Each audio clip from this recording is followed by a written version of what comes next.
जय महाराष्ट्र। मी राजू कुकडे, महाराष्ट्र नवनिर्माण सेना जिल्हा उपाध्यक्ष।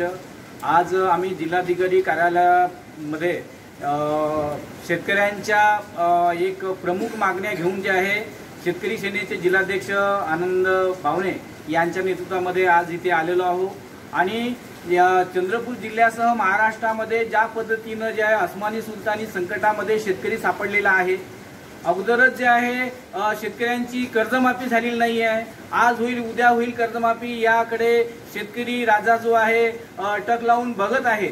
अशा स्थितीमध्ये आता जे पेरणी जे झालेले होते, सोयाबीन पूर्ण त्याच्यावर रोग येऊन जे आहे सोयाबीन संपलेलं आहे, पराठीवर जे आहे रोग आलेले आहे आणि अतिवृष्टी झाल्यामुळे जे आहे पिकाचं खूप मोठं नुकसान झालेलं आहे। अशा स्थितीमध्ये सरकारने सरसकट जे आहे कर्जमाफी करायला पाहिजे होती आणि सोबत आज ज्या पद्धतीने जे पिकांचं नुकसान झालं त्याच्यामध्ये जे आहे त्यांना नुकसान भरपाई त्वरित द्यायला पाहिजे होती, पण असं कुठलंही सरकारचं धोरण नाही आहे आणि सरकारचं धोरण हे शेतकऱ्याचं मरण ठरत आहे।